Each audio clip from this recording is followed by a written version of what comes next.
আসসালামু আলাইকুম, স্বাগত জানাচ্ছি আরটিভির রাতের সংবাদে। আপনাদের সঙ্গে রয়েছি আমি হাবিবা আফরোজ। প্রশাসনের সব জায়গায় আওয়ামী লীগের দোসররা রয়েছে, তাদের অপসারণ করা না হলে সুষ্ঠু নির্বাচন সম্ভব নয় বলে মন্তব্য করেছেন বিএনপি স্থায়ী কমিটির সদস্য হাফিজ উদ্দিন আহমেদ। আর দলের সিনিয়র যুগ্ম মহাসচিব রুহুল কবির রিজভীর অভিযোগ, আগামী নির্বাচন নিয়ে নীল নকশা করছে সরকার। রুদ্র রফিকের রিপোর্ট। অন্যতম কারিগর ছিলেন। জাতীয় প্রেসক্লাবে বাংলাদেশের বর্তমান রাজনৈতিক ও সামাজিক প্রেক্ষাপটে স্বাধীনতার সার্বভৌমত্ব রক্ষায় সংসদ নির্বাচনের বিকল্প নেই শীর্ষক আলোচনা সভার আয়োজন করে জাতীয়তাবাদী মুক্তিযোদ্ধা দল। ব্যালট বাক্স শেখ মুজিব হেলিকপ্টার দিয়ে ঢাকায় এনে এতে অংশ নিয়ে বিএনপির ভাইস চেয়ারম্যান শামসুজ্জামান দুদু বলেন, মুক্তিযুদ্ধে নিজেদের অপকর্ম নিয়ে ক্ষমা না চেয়ে উল্টো গণতন্ত্রের পথে বাধা সৃষ্টি করছে একটি রাজনৈতিক দল। যে অপকর্ম করেছিলেন পাকিস্তানি সেনাবাহিনীর সঙ্গে অস্ত্র ধরে, তার জন্য তো এখনো পর্যন্ত ভালো করে ক্ষমাই চাই না। আগে ক্ষমা চান, জাতির কাছে দুঃখ প্রকাশ করেন, তারপরে কি করবেন না করবেন পরে ভেবে দেখা যাবে। দলটির স্থায়ী কমিটির সদস্য অবসরপ্রাপ্ত মেজর হাফিজ উদ্দিন আহমেদ বলেন, দুই তিনটি রাজনৈতিক দলের চাওয়ায় দেশ চলবে না। যারা বলছে যে নির্বাচন হতে দেওয়া হবে না, বিএনপি কোনো দুর্বল দল নাই, কারা নির্বাচন হতে দেবে না ইনশাল্লাহ আমরা রাজপথে দেখতে চাই। বর্তমান প্রশাসন এখানে স্বৈরাচারের দোসররা এখনো বসে আছে, এদেরকে সরাবার জন্য কোনো ব্যবস্থা নেওয়া হয় নাই এবং এরা থাকলে নির্বাচন সুষ্ঠু হবে না। এদিকে নয়াপল্টনে বিএনপির কেন্দ্রীয় কার্যালয়ে এক সংবাদ সম্মেলনে দলের সিনিয়র যুগ্ম মহাসচিব রুহুল কবির রিজভী বলেন, বাংলাদেশের ভাবমূর্তি নষ্ট করতে দেশ বিদেশে নানা ষড়যন্ত্র চলছে। খোঁজ খবর রেখে যে এই লোকগুলো জামাতের, এই লোকগুলো শিবিরের, এদেরকে কি পয়েন্টে আনতে হবে এবং তারা যদি ওই ভূমিকা রাখতে যান তাহলে কখনোই আপনি একটা অবাধ নিরপেক্ষ সুষ্ঠু নির্বাচন করতে পারবেন না। তাহলে আমরা কি ভাববো না যে কোনো একটা এজেন্ডা নিয়ে, কোনো একটা নীল নকশা নিয়ে এই সরকার এগুচ্ছে? অন্যদিকে রাজধানীর ধানমন্ডিতে ট্রাফিক ব্যবস্থার আধুনিকায়ন, অনুমোদনহীন ও ফিটনেসবিহীন যান চলাচল বন্ধের দাবিতে মানববন্ধন করেছে বিএনপি নেতাকর্মীরা। মানববন্ধনে বিএনপির আন্তর্জাতিক বিষয়ক সম্পাদক ব্যারিস্টার নাসির উদ্দিন আহমেদ অসীম সহ অন্যান্য নেতারা উপস্থিত ছিলেন। অবৈধ যান চলাচল যদি বন্ধ না হয়, আমরা সরকারকেও ট্যাক্স দেওয়া বন্ধ করব। রুদ্র রফিক, আরটিভি, ঢাকা। জুলাই সনদের আইনি ভিত্তি ও পিআর পদ্ধতিতে নির্বাচন সহ ৫ দফা দাবিতে আবারও যুগোৎপদ আন্দোলনে নামছে জামায়াত ইসলামী সহ সমমনা দলগুলো। সরকার থেকে ইতিবাচক সাড়া না পাওয়ায় নতুন এই কর্মসূচি বলে জানান জামায়াতের সহকারী সেক্রেটারি জেনারেল এহসানুল মাহবুব জুবায়ের। আর দাবিগুলোর পক্ষে ব্যাপক সাড়া পাওয়ার দাবি ইসলামী আন্দোলনের মহাসচিব মাওলানা ইউনুস আহমদের। অর্ণব গফুরের রিপোর্ট। জুলাই সনদের আইনি ভিত্তি, পিআর পদ্ধতিতে নির্বাচন, গণহত্যার বিচার, ফ্যাসিবাদের দোসর দলগুলোকে নিষিদ্ধকরণ ও নির্বাচনে লেভেল প্লেয়িং ফিল্ড তৈরির দাবিতে 18 তারিখে যুগপৎ আন্দোলনে যায় জামায়াত ইসলামী সহ 7টি দল। রাজধানী সহ সারা দেশে 3টি তারিখে সমাবেশ ও বিক্ষোভ মিছিল করে তারা। সেই ধারায় এবার দ্বিতীয় দফা কর্মসূচিতে যাচ্ছে দলগুলো। জুলাই অভ্যুত্থানের চেতনা ও একটি সুষ্ঠু নির্বাচনের জন্য দাবিগুলো গুরুত্বপূর্ণ বলে মনে করে তারা। দীর্ঘ যে আলোচনা হলো জুলাই সনদ নিয়ে, এটার যাতে একটা আইনি ভিত্তি হয় এবং এর আলোকেই যাতে সামনের জাতীয় সংসদ নির্বাচন হয়। আমাদের দাবি তো এখন অনেক আগের থেকে করে আসতেছি, তো আমরা তেমন ইতিবাচক সাড়া পাই নাই। আমরা আশা এখনো আছি, যেহেতু গণমানুষের প্রত্যাশা তৈরি হয়েছে। তবে এবারের কর্মসূচিতে রাজপথের চেয়ে গণসংযোগকে গুরুত্ব দিচ্ছে দলগুলো। যে কর্মসূচি আসবে এগুলো নিয়ে আমরা মাঠে ময়দানে জনগণের পাশে আবার যাব, জনগণকে আমরা উদ্বুদ্ধ করব যাতে আমাদের দাবির পক্ষে তারা সোচ্চার হন। আমাদের কর্মীরা দাঁড়ে দাঁড়ে ঘরে ঘরে পাড়ায় মহল্লায় বাজারে তারা লিফলেট বিতরণ করবে, অর্থাৎ পিআর পক্ষে যেন গণসচেতনতা তৈরি হয়। এই আমরা 9 তারিখ পর্যন্ত করব। যুগপৎ আন্দোলনের মাধ্যমে নির্বাচনী জোট তৈরি ত্বরান্বিত হবে বলে মনে করে ইসলামী আন্দোলন ও জামায়াত ইসলামী। বারবার আমাদের মধ্যে বৈঠক হচ্ছে যে আমরা ইসলামের পক্ষে একটা বাক্স দিতে পারি কিনা। তো নভেম্বরের দিকে এটা আরো স্পষ্ট হবে আর কি। অরণ্য গফুর, আরটিভি, ঢাকা।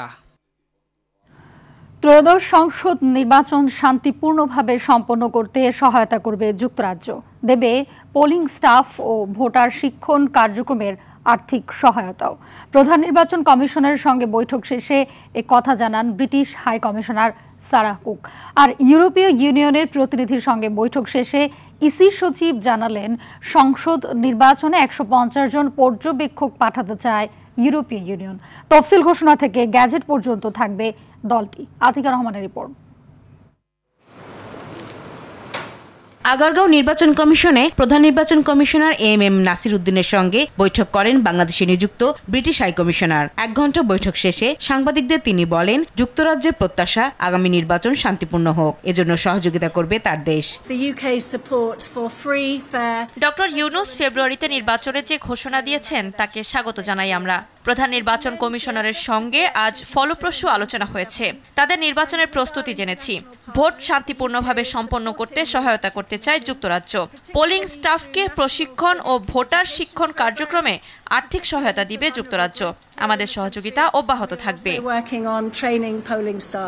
ইউরোপীয় ইউনিয়নের 7 সদস্যের প্রাক নির্বাচনী দল তাদের সফরের শেষ দিন ইসি সচিব ও কর্মকর্তাদের সঙ্গে বৈঠক করেছে। বৈঠক শেষে সচিব জানান, প্রতিনিধি দল একটি প্রতিবেদন তৈরি করবে। এর উপর অনেক কিছু নির্ভর করবে। তফসিল ঘোষণা থেকে শুরু করে নির্বাচনের পর পর্যন্ত ইইউ তাদের প্রতিনিধি দল বাংলাদেশে রাখতে চায়। 150 মতন আসবেন এবং ওনারা বিভিন্ন প্রশ্ন করেছেন, যেমন ওনারা ভোট কেন্দ্রে ঢুকতে পারবেন কিনা, ভোট প্রদান যে গোপন কক্ষ সেটা সম্পর্কে জানতে চেয়েছেন, সেটা কিভাবে অর্গানাইজ করা হয় সেটা জানতে চেয়েছেন। সবাই যে একসাথে 150 জন আসবেন তা না, বিভিন্ন পর্যায়ে ওনাদের প্রতিনিধি দল আসবেন এবং নির্বাচনের শেষ পর্যন্ত যেটা জানতে চেয়েছিলেন সেই সূত্রে আমরা বলেছি যে নির্বাচন শেষ হওয়া বলতে বোঝায় আমরা গেজেট নোটিফিকেশন পাবলিকেশন পর্যন্ত। সচিব আরও জানান, নির্বাচনের সার্বিক বিষয় মূল্যায়ন করতে ইইউ, পররাষ্ট্র মন্ত্রণালয় ও নির্বাচন কমিশনের মধ্যে একটি ত্রিপক্ষীয় সমঝোতা স্বাক্ষর হবে। আন্ডারস্ট্যান্ডিং এর একটা খসড়া দিয়ে গেছেন। আতিকা রহমান, আরটিভি, ঢাকা। জুলাই আন্দোলনকারীদের উপর সারা দেশে 3,05,000 রাউন্ডেরও বেশি গুলি ছোড়া হয়, যার মধ্যে শুধু ঢাকাতেই 95,000। ট্রাইব্যুনালে জুলাই গণহত্যার ঘটনায় ক্ষমতাচ্যুত প্রধানমন্ত্রী শেখ হাসিনার বিরুদ্ধে মামলার প্রধান তদন্ত কর্মকর্তা দেয়া সাক্ষ্যের দ্বিতীয় দিন এমন তথ্য উঠে আসে। এছাড়াও আন্দোলনের সময় সরাসরি গ্রেনেড ছোড়ার প্রমাণও হাতে রয়েছে বলে জানিয়েছেন প্রসিকিউশন। GM মাহমুদের রিপোর্টে বিস্তারিত। জুলাই হত্যাযজ্ঞে মানবতা বিরোধী অপরাধের মামলায় সাবেক প্রধানমন্ত্রী শেখ হাসিনা সহ 3 আসামির বিরুদ্ধে সোমবার দ্বিতীয় দিনের সাক্ষ্য দেন মামলার শেষ সাক্ষী ও প্রধান তদন্ত কর্মকর্তা IO মোহাম্মদ আলমগীর। এ সাক্ষ্য গ্রহণ আন্তর্জাতিক অপরাধ ট্রাইব্যুনাল 1 থেকে সরাসরি সম্প্রচার করে Bangladesh television. DMP police control room GD number. সাক্ষ্য দেওয়ার সময় মামলার অভিযোগের নথি, জব্দ তালিকা সহ বিভিন্ন দালিলিক প্রমাণাদি ট্রাইব্যুনালে উপস্থাপন করেন তদন্ত কর্মকর্তা। এতে উঠে আসে নানা চাঞ্চল্যকর তথ্য। 3,05,000-এরও বেশি রাউন্ড গুলি ছোড়া হয়েছিল আন্দোলন দমনকারীদের জন্য। তার মধ্যে 95,000-এরও বেশি গুলি অর্থাৎ রাউন্ড গুলি করা হয়েছিল ছাত্র জনতার আন্দোলনকে দমন করার জন্য ঢাকা মেট্রোপলিটন সিটি এলাকায়।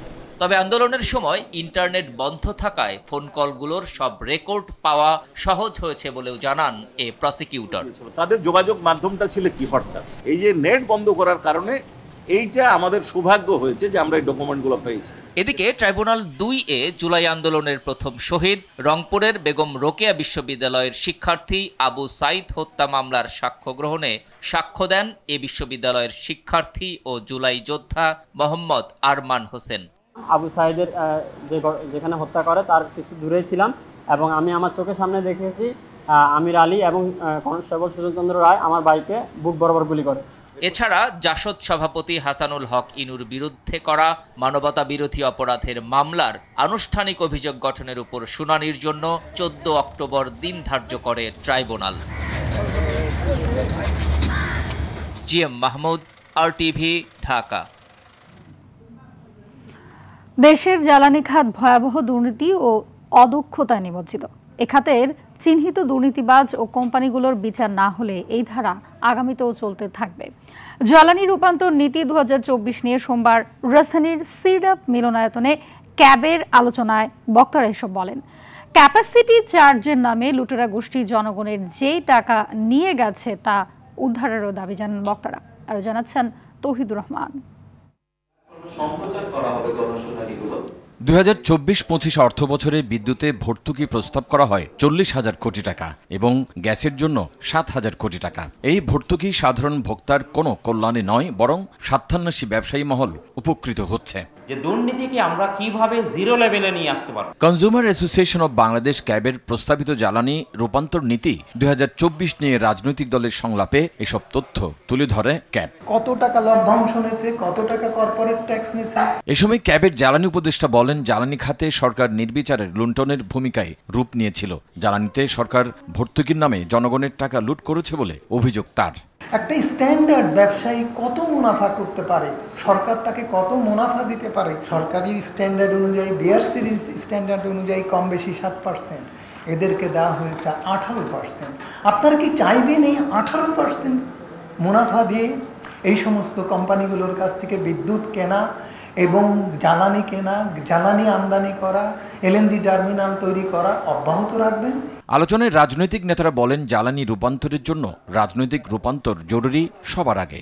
যেখানে হাত দেয় ওটাই দেখা যাচ্ছে যে ওটার পিছনেই বহু পরিশ্রম দরকার। আর এই ছোট্ট পরিসরের এই সরকার তারা কি করবে?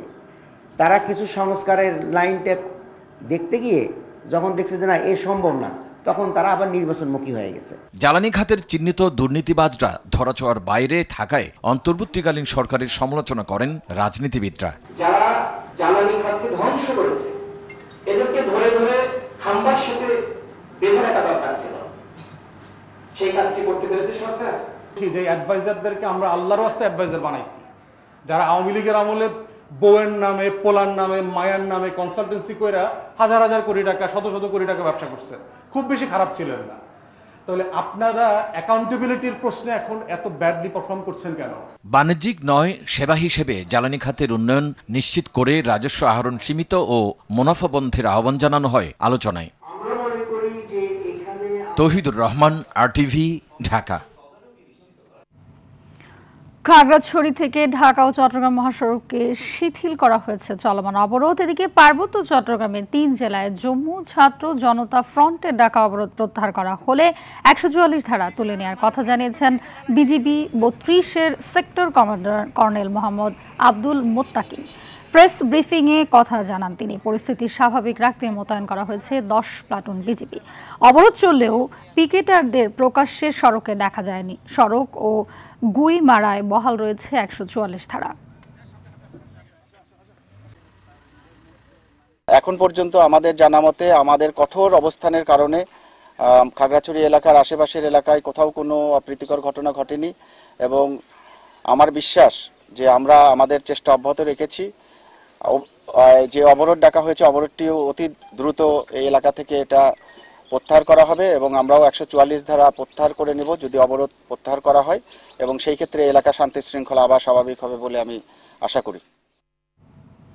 পাশের দেশের ইন্ধনে খাগড়াছড়ি সহ দেশের আইন শৃঙ্খলা পরিস্থিতি ঘোলাটে করতে একটি মহল ষড়যন্ত্র করছে বলে অভিযোগ করেছেন স্বরাষ্ট্র উপদেষ্টা জাহাঙ্গীর আলম চৌধুরী। দুপুরে রাজধানীর রমনায় ঢাকা মেট্রোপলিটন পুলিশের 5টি থানার প্রশাসনিক কাম ব্যারাক ভবন নির্মাণ কাজের উদ্বোধন শেষে এক প্রশ্নের জবাবে তিনি এই অভিযোগ করেন। এ সময় তিনি বলেন, বিষয়টি নিয়ে সতর্ক রয়েছে সরকার। AR বাদলের রিপোর্ট এবং খারাপ জানাচ্ছেন এরই বিস্তারিত। মারমা কিশোরীকে ধর্ষণের অভিযোগ ওঠার পর অস্থিতিশীল হয়ে ওঠে খাগড়াছড়ির আইনশৃঙ্খলা পরিস্থিতি। পরে পরিস্থিতি সামাল দিতে জারি করা হয় 144 ধারা। এ ঘটনার মধ্যে জেলার গুইমারায় 2 পক্ষের সংঘর্ষে 3 জন পাহাড়ি নিহত হয়, আহত হয় সেনাবাহিনীর সদস্য সহ বেশ কয়েকজন। বিষয়টি নিয়ে প্রশ্নের জবাব দেন স্বরাষ্ট্র উপদেষ্টা। তিনি বলেন, পতিত ফ্যাসিবাদী দল এবং পার্শ্ববর্তী দেশ চেষ্টা করছে যে কোনো ইস্যুকে কাজে লাগিয়ে পরিস্থিতির অবনতি ঘটানোর। ভারতের ইন্ধনে বা ফ্যাসিস্টদের ইন্ধনে এই ঘটনাটা ঘটাচ্ছে। তা আমরা এটা যেন ঘটাতে না পারে এই জন্য আমরা আমাদের সর্বাত্মক ব্যবস্থা নিচ্ছি এবং আমাদের যে উপদেষ্টা মানে প্রদীপ ভাই পার্বত্য চট্টগ্রামের যে উপদেষ্টা উনি ওই জায়গায় আছেন, উনি এই জিনিসটাও দেখতেছেন। উনি আইন শৃঙ্খলা বাহিনী এবং লোকাল লিডারদের সাথে কথা বলছেন। এখন পরিস্থিতি মোটামুটি সন্তোষজনক অবস্থায় আছে। তিনি বলেন, দেশে দুর্গাপূজার সময় সহিংস পরিস্থিতি তৈরির চেষ্টা করছে ষড়যন্ত্রকারীরা। যে একটা মহল খাগড়াছড়ি যে পরিস্থিতি এটা ঘোলাটে করার চেষ্টা করতেছে। সনাতন ধর্মীদের একটা সবচেয়ে বড় উৎসব কিন্তু চলছে, উৎসব মুখর ভাবে হইতে না পারে এই জন্য একটা মহল কিন্তু চেষ্টা করতেছে। এর আগে 5টি থানার নতুন ভবনের প্রশাসনিক কাম ব্যারাক ভবন নির্মাণ কাজের উদ্বোধন করেন স্বরাষ্ট্র উপদেষ্টা। খান আলামিন, RTV, ঢাকা। এবারে আন্তর্জাতিক প্রসঙ্গ। ফিলিস্তিনের যুদ্ধবিরতি নিয়ে আজ হোয়াইট হাউসে বৈঠকে বসবেন মার্কিন প্রেসিডেন্ট ডোনাল্ড ট্রাম্প এবং ইসরায়েলের প্রধানমন্ত্রী বেনয়ামিন নেতানিয়াহু। চলতি বছরে এটি তাদের চতুর্থ বৈঠক। প্রায় 2 বছরের অভিযানে ধ্বংসস্তূপে পরিণত হওয়া গাজায় শান্তি প্রতিষ্ঠায় এই আলোচনা হবে। এ সময় গাজায় গণহত্যা থামাতে নেতানিয়াহুর উপর জোর দেবেন ট্রাম্প। বৈঠকে যুদ্ধবিরতি চুক্তির সম্ভাবনার কথা জানান মার্কিন প্রেসিডেন্ট। বিস্তারিত বিনয়ামিনের রিপোর্টে। টানা 2 বছর ধরে ফিলিস্তিনে গণহত্যা চালিয়ে আসছে ইসরায়েল। যুদ্ধবন্ধের চেষ্টা দীর্ঘায়িত করে ফিলিস্তিন দখলে নিতে হামলার মাত্রা আরও বাড়িয়েছে দেশটি। সব অনুরোধ উপেক্ষা করে ধ্বংসযজ্ঞ অব্যাহত রাখায় আন্তর্জাতিকভাবে ক্রমশ একঘরে হওয়ার শঙ্কা তেল আবিবের। তাই সবচেয়ে কাছের বন্ধুটিকে ধরে রাখতে ওয়াশিংটন সফরে ইসরায়েলি প্রধানমন্ত্রী বেনিয়ামিন নেতানিয়াহু। গেল শুক্রবার জাতিসংঘের সাধারণ অধিবেশনে ফিলিস্তিনকে রাষ্ট্র হিসেবে স্বীকৃতি দেয় বেশ কয়েকটি ইউরোপীয় দেশ। এরই মাধ্যমে কূটনৈতিক অবস্থান পরিবর্তন করছে যুক্তরাষ্ট্রের মিত্ররা। তবে 2 রাষ্ট্রভিত্তিক সমাধানের সম্ভাবনা বাঁচিয়ে রাখতে এমন পদক্ষেপ জরুরি হয়ে পড়ছে বলেই জানিয়েছে স্বীকৃতি প্রদানকারী দেশগুলো। তাই নেতানিয়াহুর বক্তব্যের সময় ক্ষোভ জানিয়ে সভাকক্ষ ত্যাগ করে বেশিরভাগ প্রতিনিধি। এদিকে মার্কিন প্রেসিডেন্ট ডোনাল্ড ট্রাম্প ফিলিস্তিনের স্বীকৃতিকে ভালোভাবে নেননি। এই সিদ্ধান্তকে হামাসের জন্য পুরস্কার বলেও সমালোচনা করেন তিনি। তবে তিনি প্রতিশ্রুতি দেন হামাসের হাতে আটক বন্দীদের মুক্ত করে যুদ্ধ শেষ করার কাঠামো তৈরি করতে নেতানিয়াহুর সঙ্গে আলোচনা হবে। এটি কেবল গাজার শান্তি নয়, বরং পুরো মধ্যপ্রাচ্যের শান্তি। আমরা খুব ভালো সাড়া পাচ্ছি, কারণ নেতানিয়াহু চুক্তি করতে চান, সবাই চুক্তি করতে চায়। জাতিসংঘের অধিবেশনের ফাঁকে আরব ও মুসলিম দেশগুলোকে 21 দফা শান্তি পরিকল্পনা প্রস্তাব পাঠান মার্কিন প্রেসিডেন্ট। জীবিত ও মৃত সব বন্দী ফেরত, কাতারে আর কোনো ইসরায়েলি হামলা না চালানো এবং ইসরায়েল ও ফিলিস্তিনের মধ্যে শান্তিপূর্ণ সহাবস্থান নিয়ে নতুন সংলাপ শুরু করার কথা বলা হয় প্রস্তাবটিতে। তবে গাজা যুদ্ধ থামাতে পারলে ট্রাম্প শান্তিতে নোবেল পাবেন বলে মন্তব্য করেছিলেন ফরাসি প্রেসিডেন্ট ইমানুয়েল ম্যাক্রো। বিনয়ামিন, RTV। বাজারে ইলিশের দাম সাধারণের নাগালের বাইরে থাকায় দুঃখ প্রকাশ করেছেন মৎস্য উপদেষ্টা ফরিদা আক্তার। ইলিশের উৎপাদন ও আহরণ কম হওয়ার কারণেই দাম বেড়েছে বলে জানান তিনি। সচিবালয়ের সাংবাদিকদের কথা বলেন তিনি। এদিকে মা ইলিশ সংরক্ষণে অক্টোবরের 22 দিন ইলিশ ধরা বন্ধ রাখার সিদ্ধান্ত নিয়েছে সরকার। বিস্তারিত বিলাল হোসেনের রিপোর্টে। বাঙালির রসনা বিলাসের সবসময় উপরে থাকে ইলিশ, কিন্তু বিগত বছরগুলোতে সেই ইলিশে যেন উঠে যাচ্ছে বাঙালির খাদ্য তালিকা থেকে। ভরা মৌসুমে ইলিশের চড়া দামে খুব মধ্যবিত্তের মাঝে। এবার সেই ইলিশের দাম কমাতে না পারায় দুঃখ প্রকাশ করলেন মৎস্য ও প্রাণী সম্পদ উপদেষ্টা। সচিবালয়ে মা ইলিশ সংরক্ষণ অভিযান সম্পর্কে জানাতে গিয়ে বলেন, গত বছরের তুলনায় কমেছে ইলিশের আহরণ, ফলে বেড়েছে দামও। আমি এটা জানি যে আমার অনেক কিছু আমি করতে পারিনি এবং সেটা সবটা আমার হাতে ছিল না বলে করতে পারিনি। শীতলক্ষা নদীর পাড়ে যে ইন্ডাস্ট্রিগুলো আছে ওটার দূষণ বন্ধ না করলে আমরা মেঘনা যে ইলিশ সেটা আমাদের বিশাল ক্ষতিগ্রস্ত হচ্ছে। উপদেষ্টা বলেন, মা ইলিশ রক্ষায় আগামী 4 থেকে 25 অক্টোবর পর্যন্ত 22 দিন ইলিশ ধরা ও বিক্রি সম্পূর্ণ নিষিদ্ধ থাকবে। এই সময় নদীতে ইলিশ আহরণ, পরিবহন, বিক্রি, মজুদ ও বিনিময় সম্পূর্ণভাবে নিষিদ্ধ থাকবে। 6,20,140 জন জেলে পরিবারকে VGF চাল দেয়া হবে। পরিবার প্রতি বরাদ্দ থাকবে 25 কেজি। পূজা উপলক্ষে এবছর এখন পর্যন্ত ভারতে 103 টন ইলিশ রপ্তানি করা হয়েছে বলে জানান মৎস্য ও প্রাণী সম্পদ উপদেষ্টা। শর্ত সাপেক্ষে ভারতে ইলিশ রপ্তানি। বিল্লাল হোসেন, RTV, ঢাকা। দেশে ডেঙ্গু আক্রান্ত হয়ে আরো ৩ জন মারা গেছেন। সোমবার সকাল ৮টা পর্যন্ত এই হিসাব দিয়েছে স্বাস্থ্য অধিদপ্তর। এ সময় হাসপাতালে ভর্তি হয়েছেন ৭৩৫ জন। এ নিয়ে চলতি মাসে মারা গেছেন ৭৩ জন, আর চলতি বছরে মৃতের সংখ্যা বেড়ে দাঁড়িয়েছে ১৯৫ জনে। মারা যাওয়াদের মধ্যে ঢাকা ও বরিশাল বিভাগে ১ জন করে এবং ঢাকা দক্ষিণ সিটির 1 জন রয়েছেন। চলতি বছর সবচেয়ে বেশি ৯৩ জন মারা গেছে ঢাকা দক্ষিণ সিটিতে। বাংলাদেশ ক্রিকেট বোর্ড নির্বাচনে জমা পড়া ৫১টি মনোনয়নপত্রের ৩টি বাতিল করেছে কমিশন। যাচাই বাছাই শেষে সোমবার এই তথ্য জানায় কমিশন। বৈধতা হারানো প্রার্থীদের মধ্যে সাবেক পরিচালক SM আব্দুল্লাহ আল ফুয়াদ রেদওয়ানও রয়েছে। নির্বাচন কমিশন থেকে বলা হয়, সমর্থনকারী কাউন্সিলের স্বাক্ষরে অমিল থাকায় বাদ দেওয়া হয়েছে তার ফর্ম। তবে মিডিয়ার সামনে বিষয়টি চ্যালেঞ্জ করেছেন ফুয়াদ রেদওয়ান। এনেছেন ষড়যন্ত্রের অভিযোগ। মঙ্গলবার প্রমাণ হাজির করলে প্রার্থিতা ফেরতের সুযোগও রয়েছে বলে জানিয়েছে নির্বাচন কমিশন। যে ৫১টি মনোনয়নপত্র জমা পড়েছিল ৬০টির মধ্যে থেকে, সেই ৫১টি আমরা বাছাই করেছি এবং বাছাই করে আমরা ৪৮টি মনোনয়নপত্র বৈধ বলে পেয়েছি। এবার পরিবর্তিত পরিস্থিতি হওয়ার পরেও আমি এখানে ষড়যন্ত্রের গন্ধ পাচ্ছি। আজকে আমার মনোনয়নপত্রটি যদিও বাতিল করতে পারে না, তারা নোটিশ বোর্ডে বাতিল রেখে কারণ উল্লেখ করেছেন সমর্থনকারীর স্বাক্ষর জটিলতা। রাতের সংবাদ এই পর্যন্তই। মধ্যরাতের সংবাদ ১টায় দেখার আমন্ত্রণ রইল। ধন্যবাদ সবাইকে।